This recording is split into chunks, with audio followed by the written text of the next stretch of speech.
everyone games. I'm sure you saw the numbers that were published yesterday about total time spent on Roblox. It's astounding. It's insane. Part of your job as a marketer is to make sure that you present yourself well in environments that cater to your core consumer or potential core consumer. Like, that's your job. Your job is to market to them and get in front of them in the environments in which they consume experiences. And I do think it's worth all marketers thinking in that direction. They need to understand that gaming has replaced what otherwise has been referred to as media consumption for tens of millions of people. If there are opportunities to integrate in those environments, you should seriously evaluate them. If you're not because of fear, you're not doing your job.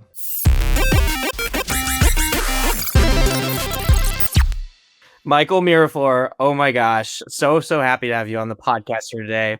We started off as Twitter friends, and now we're podcast friends, so I guess we really made it. Yeah, a giant leap. Thank you so much for having me. I'm flattered, and I'm excited.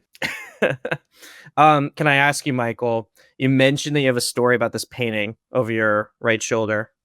Yeah, it's an interesting one. It's a lithograph by Moreau, who is a world-renowned famous artist. It is the first piece of legitimate, quote-unquote, art that I ever won at an auction in New York, in Soho, at a place called Sundays, I believe, that no longer exists, that I think now, in retrospect, was probably like a fraudulent front. So I have been trying for maybe 15 years to validate that this lithograph is real. I did receive a slip of paper that was like a certificate of authenticity, but I misplaced it. So it's in a storage box in a facility either here in New York, and the small slip of paper might be the thing that I need to take to someone to verify and let me know if it's actually worth what I paid for it. This had a lot to do with, this was the basis for my story about why I got into the idea of researching what blockchain technology was capable of a few years ago, because, things like verifying the authenticity of a painting because of a piece of paper just feels very dated and should be replaced by better technology. But, there you go. So I may or may not have a genuine article on my wall right now. Yeah, it's like Schrodinger's painting, Schrodinger's lithograph. It's there and it's not at the same time. There and it's not. That is wild. Can you tell me why you think that Sundays was a front? It was fly by night. At the time, I was relatively young, and I just started getting into the art scene, or at least the social part of the art scene, because I wasn't, wealthy enough to actually invest in art. So I just started going to things. Like I went to a couple of auctions just as someone hanging around, go to a lot of gallery openings, got a bunch of museum memberships, just trying to educate myself, reading books and stuff, and understanding how the industry works.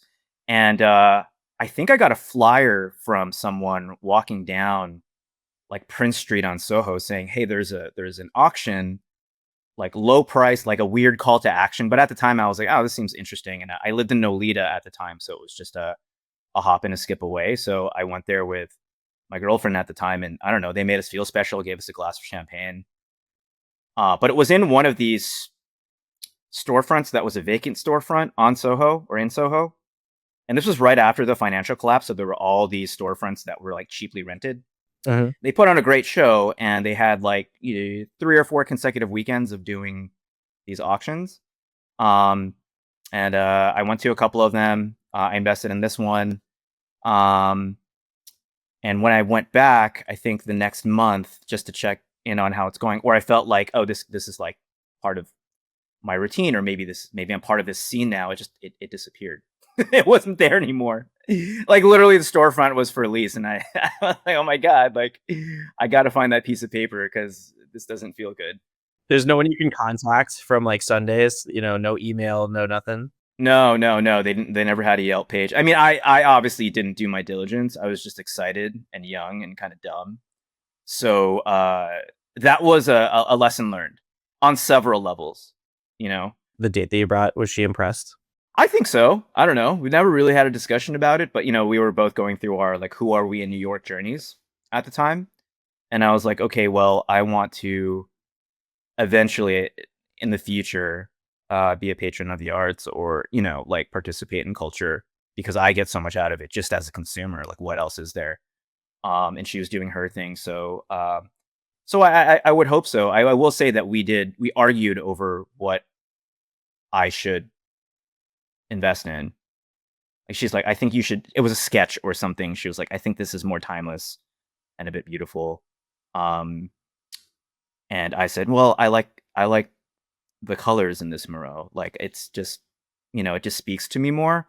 And I think that was part of, and maybe this speaks to my advertising training as well. But like I think there's, you have a millisecond to make an impression on someone, so it either hits or it doesn't. And a lot of that is like you can argue it's like it's objective beauty, it's good design, it fits in context of the culture in which it's being presented, and a lot of it is like your lived experiences as well. But like it's all in context, right? So if you're an artist or if you're a brand and you're trying to make a statement or a reflection of this current moment in time, history, culture, whatever, it needs to resonate in that like blink of an eye for a consumer to be like, yes, that hits. Like I feel differently now because of being exposed to this ad or this piece of art. And I think that's why it's important that like people like ourselves, who at the end of the day we're commercial people, we're buying and selling media, advertising, we're trying to persuade people. It's important that you expose yourself to the arts and social sciences and all the non-technical stuff, because that's literally half of the game. And this is what, as you know, it frustrates me to no end. And you see me ramble on Twitter often about this sort of thing, because I feel like we're losing that as an industry. I don't think we're too far along gone, but there are a lot of people that dismiss the qualitative part of the equation, and that makes me sad and disappointed. Yeah. Like, are you talking about in like the ad creative that we put out, or the whole overarching brand of these companies in general, or talk to me about specific Overarching, example, uh, yeah, of a qualitative overarching. loss. Yeah. I think there's so much pressure for marketers. I don't blame anyone. It's just kind of the way that things have gone. But marketers are under so much pressure to deliver a return on investment through their marketing and media dollars that you're going to automatically go to the things that are measurable, right? Those things inevitably are going to be more digital in nature. That's fine. They're going to be more trackable, therefore more accountable. Um, but they're also going to be lower funnel, which is also fine. But you need to balance that with brand building. There are arguments all around about how branding is dead. Even Scott Galloway, who I really respect and listen to like every one of his podcasts, like he has this whole thesis of brands are dead. They died when Google launched, so you have to counter that with other optionality or technologies. But I come from the school of thought, and it might be a bit old school, that like you have to have a balance of brand and performance. It's always been that way. It will always be that way, regardless of any technologies that exist. Just on its face, the whole idea that brands are dead seems a little bit ridiculous to me. But I do think that there's like something to Scott Galloway's point, where we're living in this era where, yes, programmatic, bottom of funnel, the measurable stuff, it really gets the priority in a lot of people's minds. And that can take away from the energy of brand building. Yeah, and that isn't to say that these lower funnel mechanics and these like mid funnel strategies and tactics can't also build brand. Hmm. Like you can do both, but it has to be thoughtful and it has to be strategized beforehand. It can't happen by accident or like as a residual effect of doing performance media. That's my opinion. This is something I'm actually excited. Let's just dive in right now. Michael, you ready? I'm gonna Yeah. hit you with the hitting questions. So, I think about this a lot because I talk to a lot of like up and coming brands. Like let's talk about like CPG brands. They're doing like 5 to 100 million in run rate, right? And they're trying to beat the incumbents. They're trying to beat like the Red Bulls and the PepsiCos, and the Ford Motor Companies of the world. And like I almost feel like are even more focused on like bottom of funnel and conversions and measurability. Like, first of all, do you notice that? And then B, do you think that that's a mistake? Like some of these like up and coming or kind of these mid tier companies should be focusing really hard on brand building, because there's almost like a gap, like there's a lot of opportunity to establish a brand in this vacuum. I don't think it's a mistake. I think it's smart. I'm going to sound like I'm talking doublespeak now. It's going to sound like I'm going to contradict what I just said. But this is just one of the dualities of the market, many dualities of the marketplace, right? And then we can delineate after this, like small brand versus big brand. But if you're a early stage or growth stage brand or D2C brand, like marketing is your survival. Like you need to persuade people to buy and buy now, right? So you might not have such a runway of time to convince people over the course of weeks or months or years to um, understand and purchase your product. Like you're very survival on shelf. Like the way that you win over a retail buyer is if you show that you could achieve a certain amount of velocity, that the products are flying off the shelves. So in order to do that, you do have to take a hard look at, um, you know, otherwise known as bottom funnel media, where you could get a consumer to make an action immediately. I guess my comment earlier was more on, how large brands and I don't know, celebrity big name CMOs have also learned from the effective tactics of smaller brands or growth stage brands and you know, have adopted the gospel of performance media as default, right? Like cover off on that first, and then maybe we'll worry about brand, which given economic turbulence, the fact that publicly traded companies have to report their earnings every quarter and like all those sorts of pressures, those are on the shoulders of CMOs. So the easiest thing, the less controversial thing, the thing that will ensure that you stay in seat as long as possible, because CMO tenures are like less than 3 years at the biggest brands, is to make sure that you invest in media that is accountable. The other side of that coin is that if you completely ignore brand, people just won't think of you in the same way, or they won't think about you at all. And then you just disappear. And that media is going to be more expensive and have to work harder because you have not invested in brand. So maybe to directly answer your original question, the most interesting, or I was going to say effective, but I'm not citing any studies or anything here, are the things that growth brands are doing that feel hybrid, that feel like they are both driving to retail or making someone click to purchase, but are also moving the brand needle in a very thoughtful way. Whether that's IRL engagement or whether that is in the follow through experience post purchase, or if it is the in the way the brand presents itself on social media or owned accounts. I think all those things matter. The way that founders show up at events, like it's a lot more hand-to-hand combat at that level, as you know. Sure. And I want to back up to Michael and just say very quickly that you are a bona fide Twitter influencer. So being hypocritical is your right. That's how it works. It gets me into a lot of trouble, but it opens a lot of doors too. So I'm not going to stop anytime soon. Yeah. No, but I think that there's something to that of you're kind of fighting a multi-front war in some senses. Because obviously everything that you're doing from a bottom of funnel perspective or any creative that you put out into the world is inherently affecting your brand positively or negatively, right? So I think a lot of this is how do you make sure that all of it is moving in the positive direction rather than the negative direction, right? That is such an obvious question. I wish I knew why the answer to that isn't, of course, and we need humans kind of reviewing the creative and make sure that it's contextually relevant and that it doesn't have net negative effects on brand perception, or just doesn't cause any trouble. But this is one of the downsides of automation, is that creative is created and media impressions are served in places where it's very difficult to police. Mhm.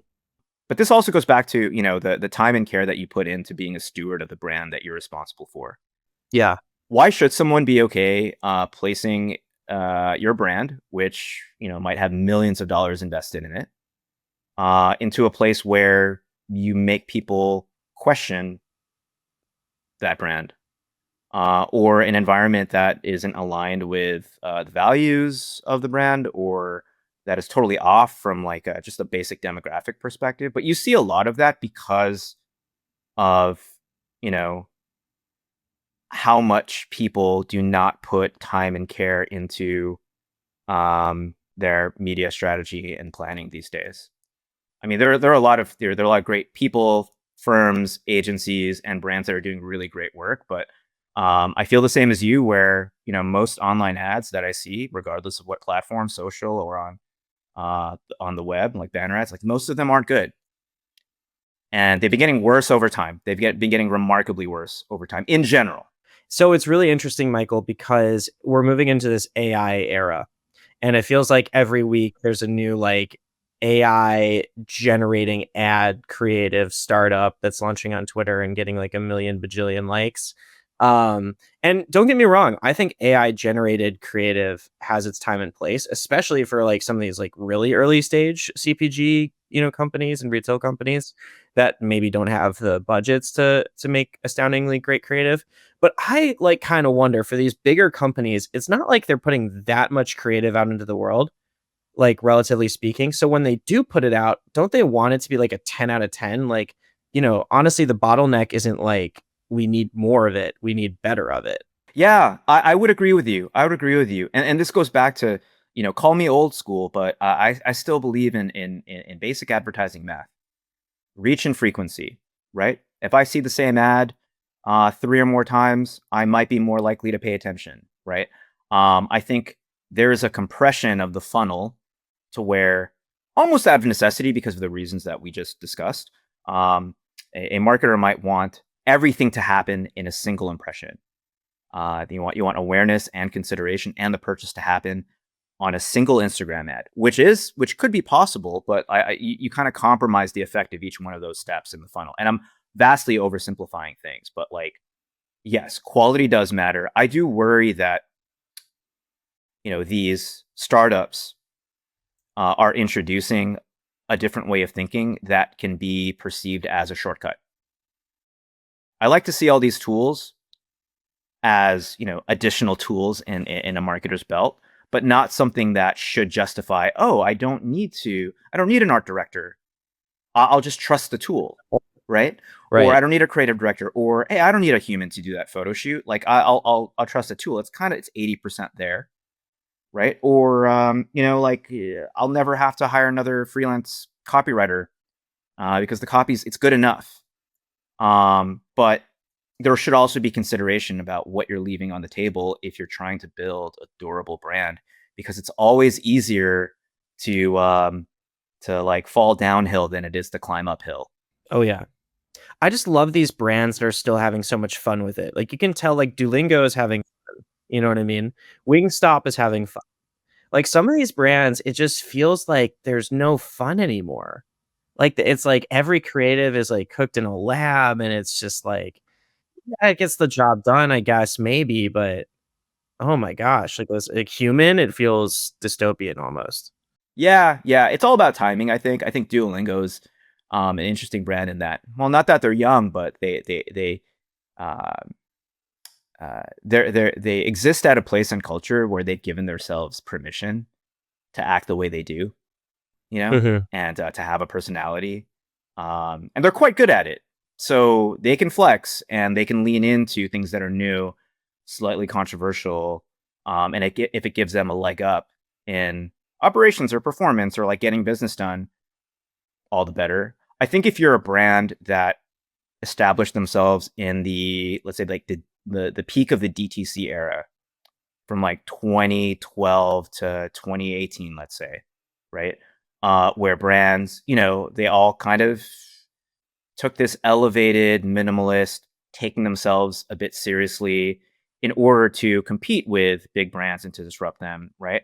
I think it's more difficult if you're one of those brands to pivot into, I don't know, having fun or doing things that are slightly controversial if it isn't part of your core brand personality, than it is with a brand that might be started like now, or a brand that has given themselves permission from the very beginning to maybe not take themselves too seriously. I think a lot of really big brands, like on the Fortune 100 side, are also facing this too. It's like, culture seems to be like young people seem to be responding to marketing that is like unserious, but like wink, wink, like, it's all part of the game. But that's more difficult for them because, some of them have been around for 100 years. And I think you're scratching on something that I really want to talk about, which is brand safety, Michael. Of course, brand safety is hugely important. Make sure that your brand doesn't appear next to something unsavory and kind of damage your reputation because your brand is, I mean, it's something to protect. Like, these are very valuable things. Look at X. I mean, we still call it Twitter and tweets and I mean, that's still like an issue for them. But basically, what I'm trying to say is, I think the other thing that has happened for a lot of these brands is when a rule is added to like a brand safety guideline, it's never removed. You know what I mean? And so Mm, now, if your company existed for like decades and decades and decades, the laundry list of things that you just cannot do is like insane, right? And it makes it so that there's certain frames that the creative and how you present yourself to the world, I don't know, it just I think it devolves into, like, blandness. Would you agree with that statement or that philosophy in general or no? in general, yeah, and this is one of these incremental things that I think has happened over time, where in the same way I said earlier that it involves risk for a CMO to like maybe invest in like splashy marketing that is upper funnel.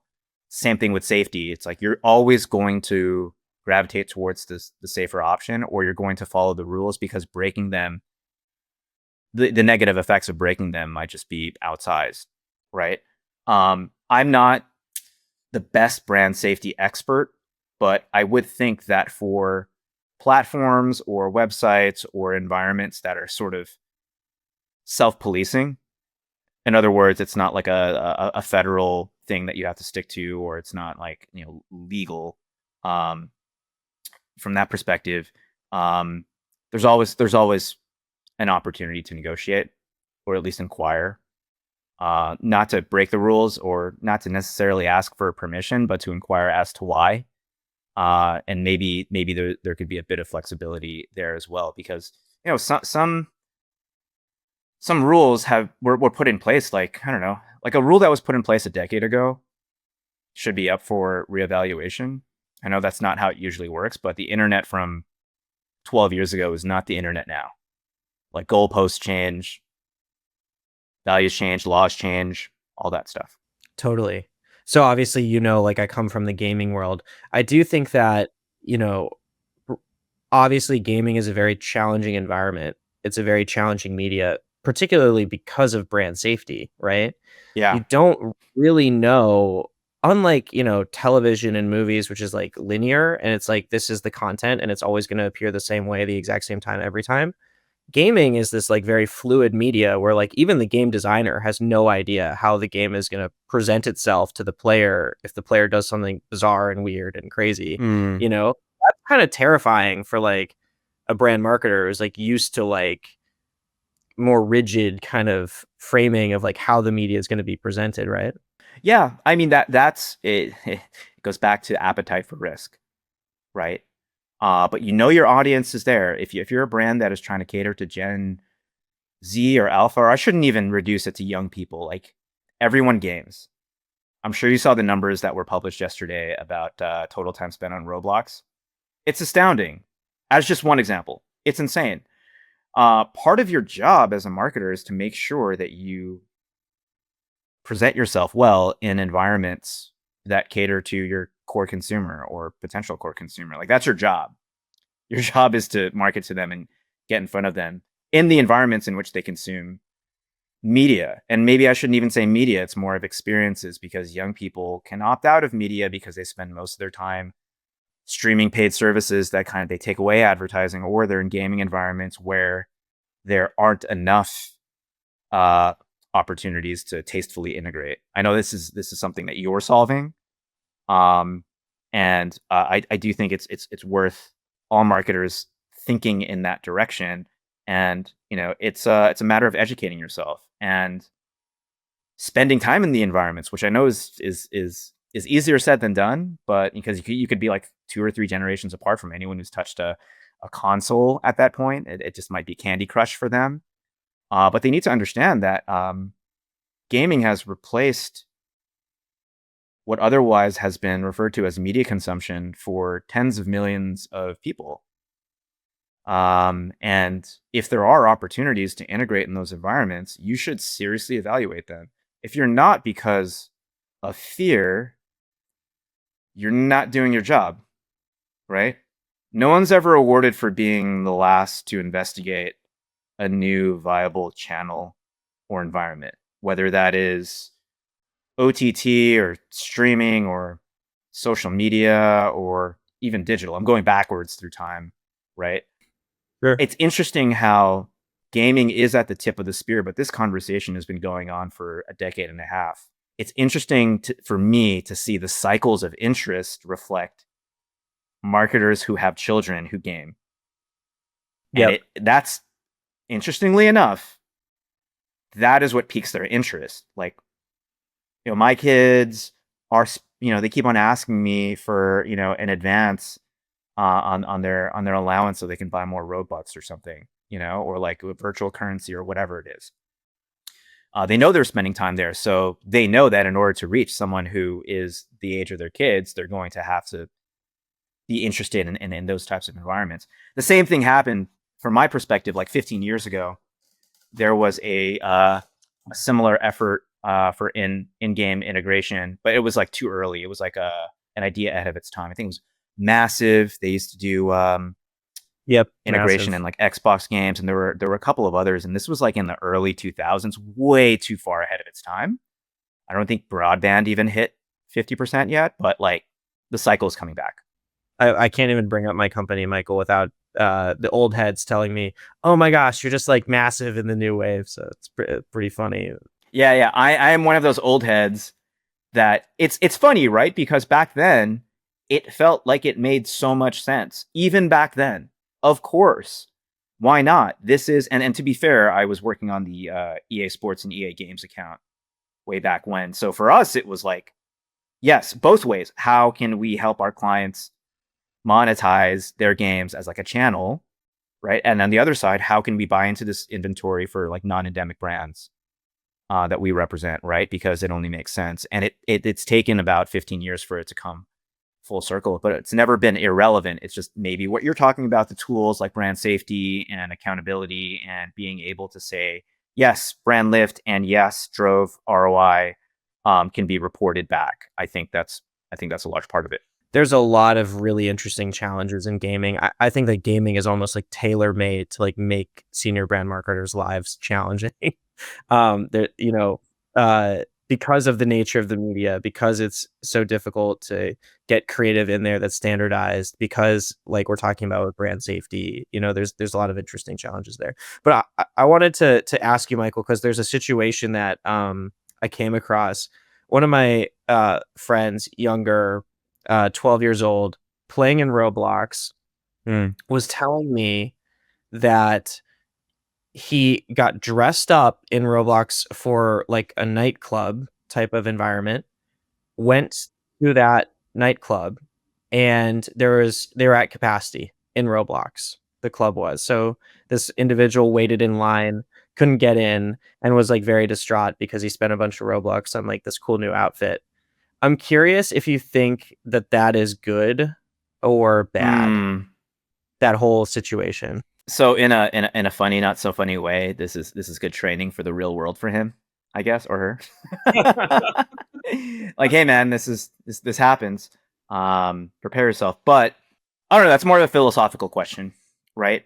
Because gaming to me, and I grew up in the 80s, so I'm gonna have a different, perception as younger people, but gaming to me was an escape.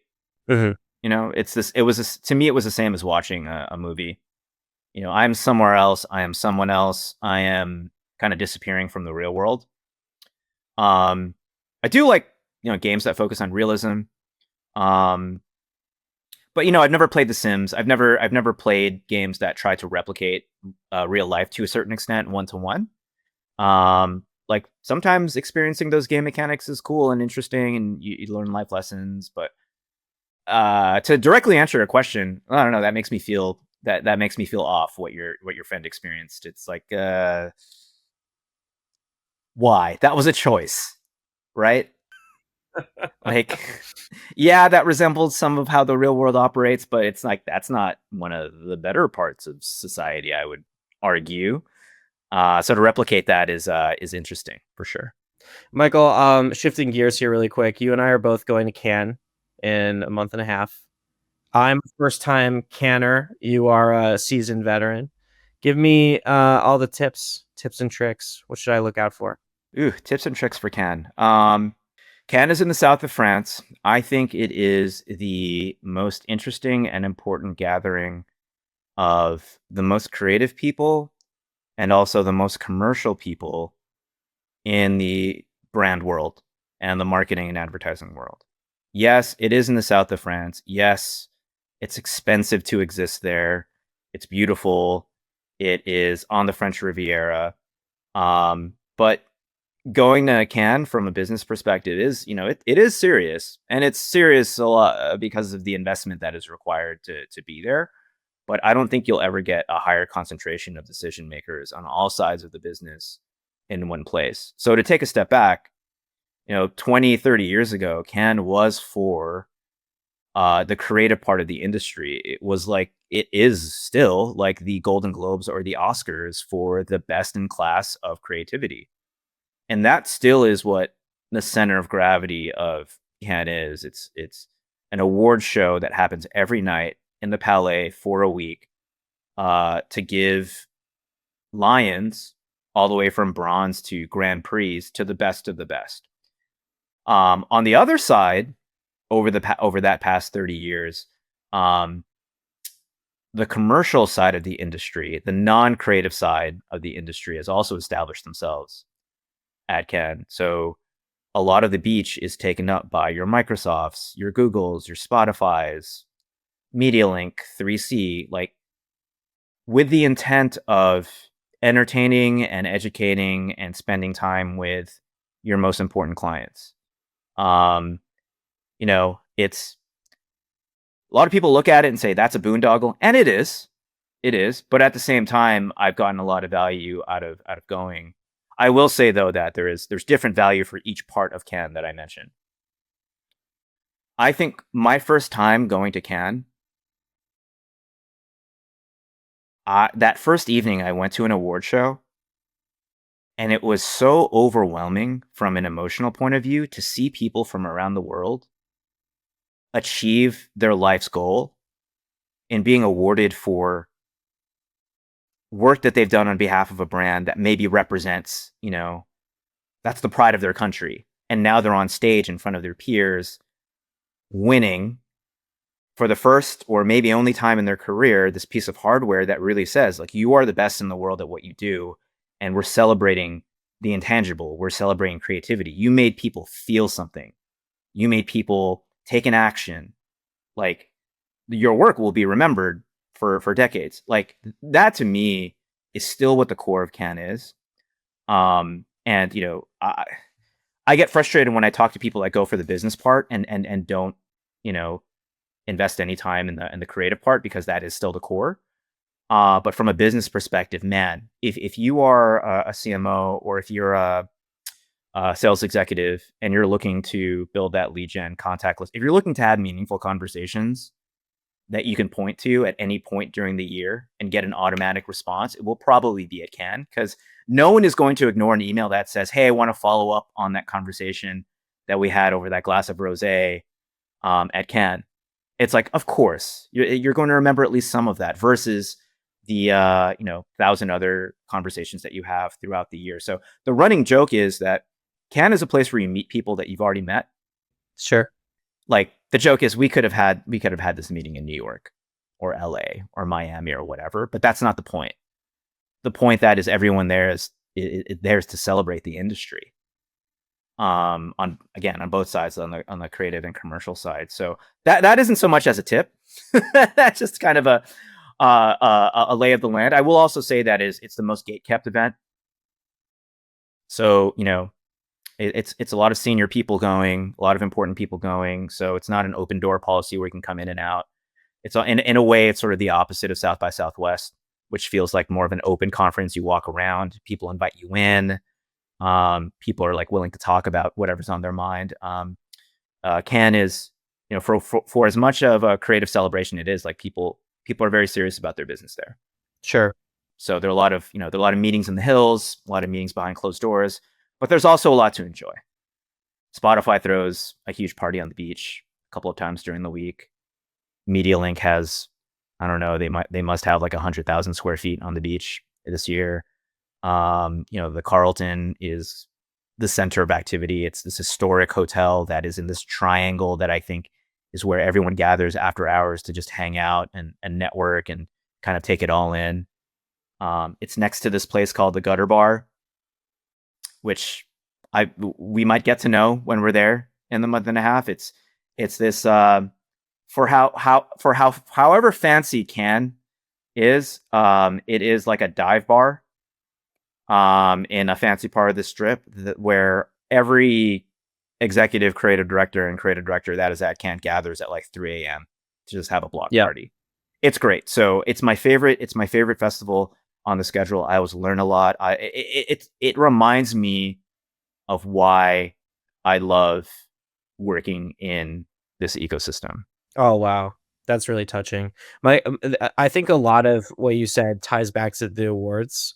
That really kind of touched me, Michael, because so much of what I hear as a new entrepreneur in ad tech is awards are stupid, they're status symbols. Did your, marketing campaign really help the client, or are you in it for yourself to get the status thing?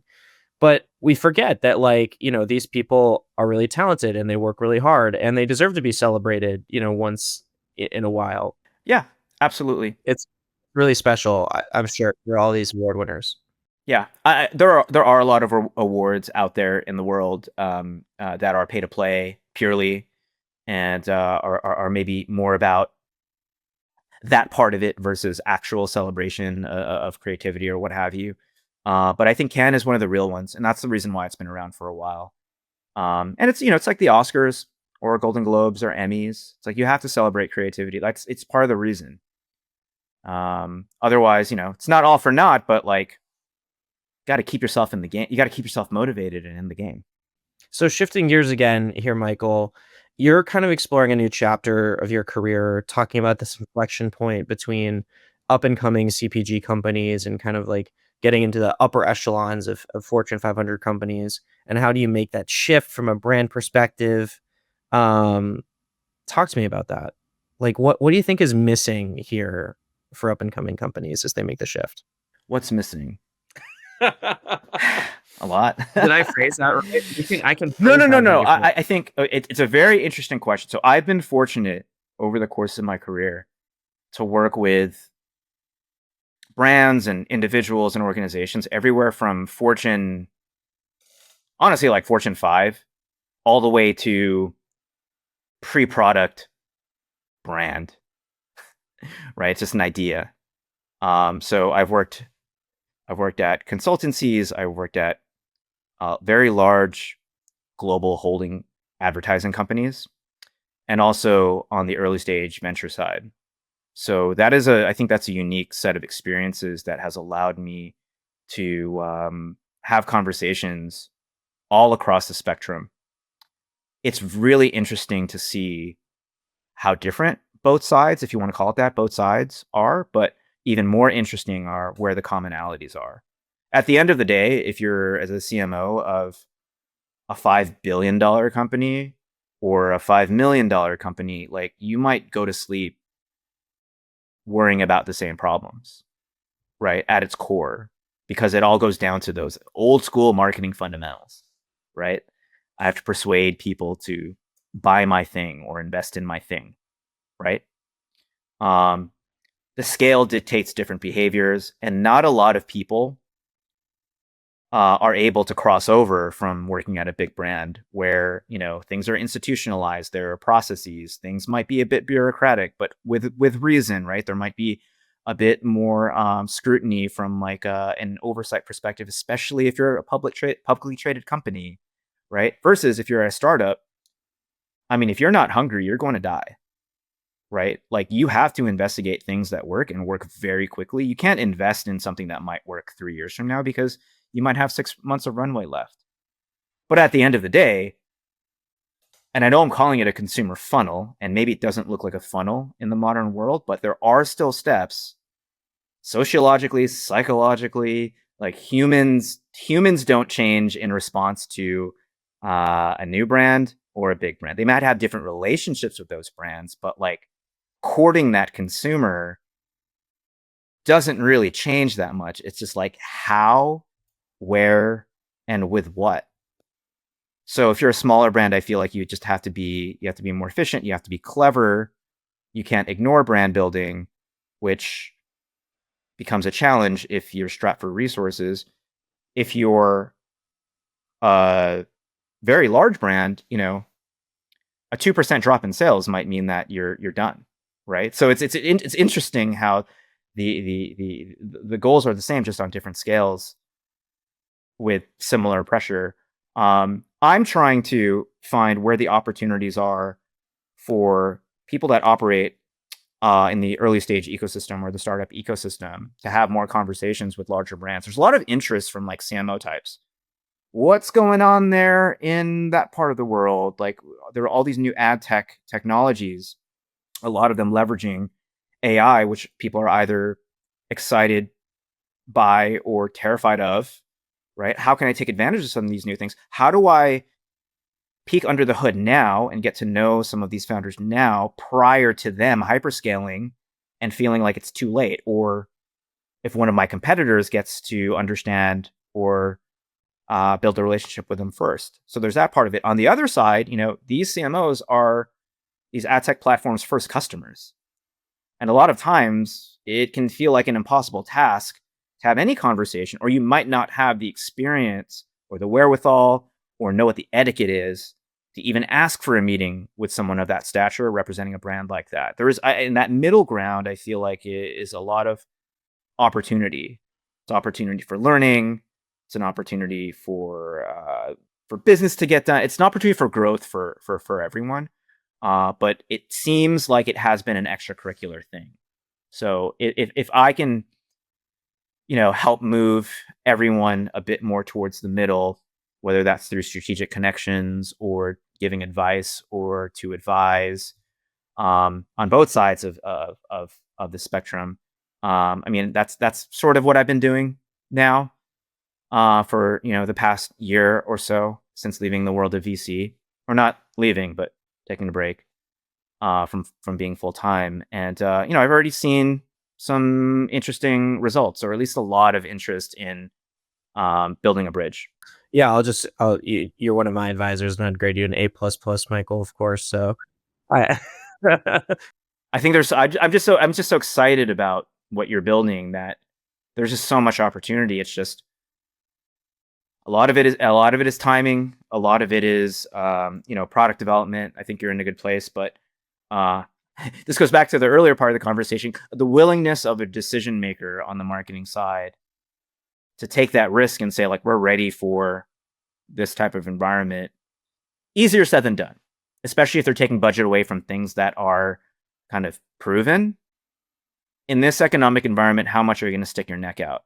I think your job and the job of all these like new ad tech companies on the startup side is to educate and offset that risk with capability. If it's brand safety, it's brand safety.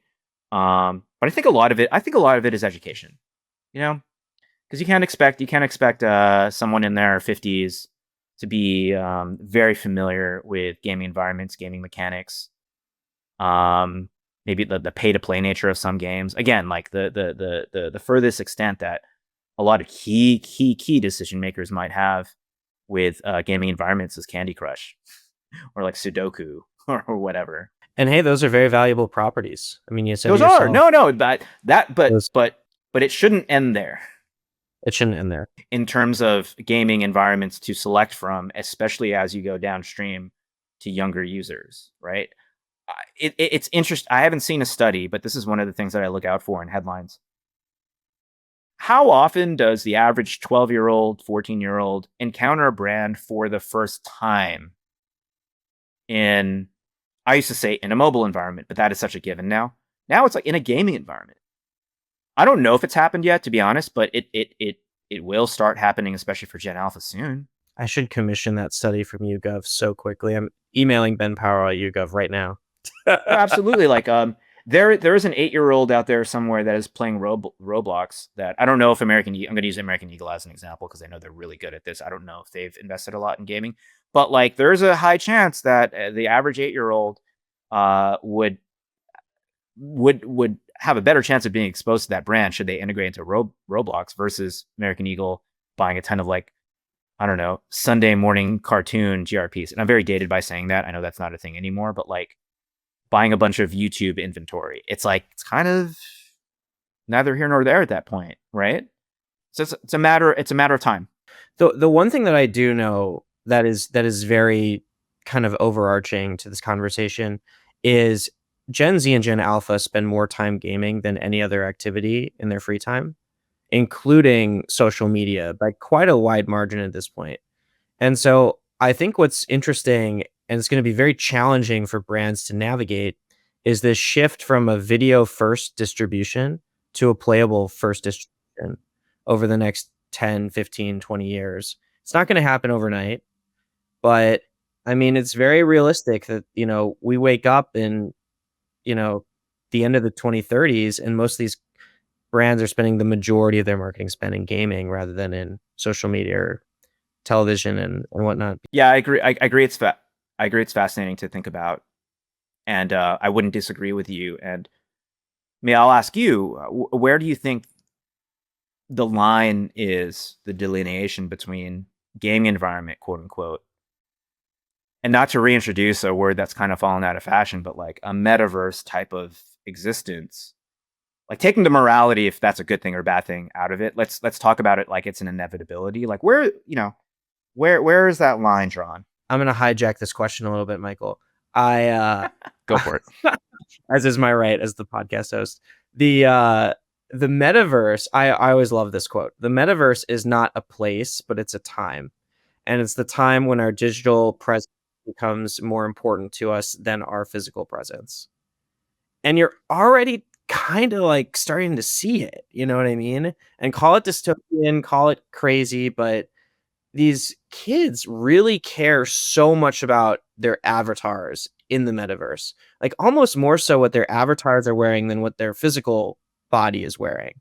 Um, it's a very fascinating conversation, but I think the whole internet could be a metaverse. I think it could be just Roblox. When you think about metaverse games, it's like typically Roblox, Fortnite, Minecraft are the big three.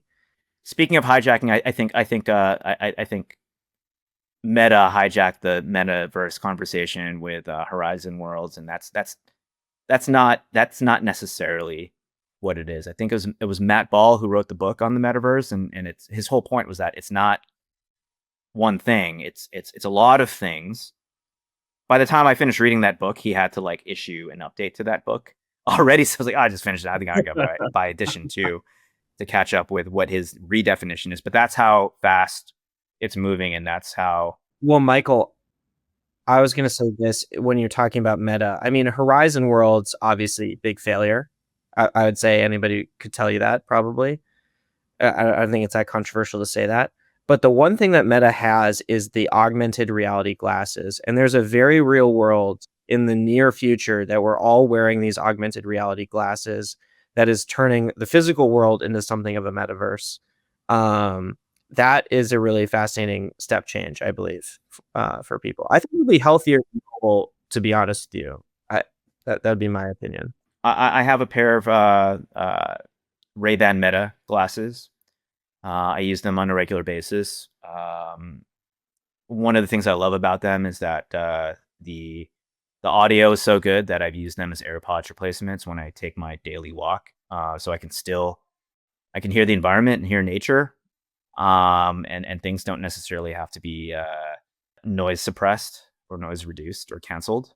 But as a platform for interacting with the world and with other people, yeah, I think there's like very, very high upside. I think it's really interesting. I mean, we all know that screen time has its negative effects, right? So if we can offset some of that with new core hardware technology that takes a bit of share away from that, I'm all for it. But I think it still has a ways to go. But no piece of hardware has gotten me as excited over the past 5 years as Meta Ray-Bans. It also feels like it's not trying too hard, and you can wear them outside and you don't look like a fool. It seems a bit intuitive as much as it is practical. I agree. Well, Michael, I hate to cut this short, but I do have to run. Last final two questions. Where can people find you online? And also, what's a video game that people should be playing right now, if you have one? You can find me on Twitter. I still call it Twitter at first name, last name, Michael Miraflor. Also on LinkedIn, just search for me. Connect with me and say that you heard me on this podcast. What is a game that everyone should be playing? So I'm looking back at my game. You have a game stack. Okay, that's positive. Did you have like a favorite one growing up, Michael? Like, Oh God, yeah, like Super Mario Kart, Super Nintendo, the first one. I think I'm globally ranked. Like if I were to participate, I played so much Mario Kart for like maybe 4 consecutive summers. Just the Super Nintendo one, not the N64 one. That like right. parts of my like I have synapses in my brain that are dedicated to Super Mario Kart. It's very weird. Like I can beat anyone. I'm not joking.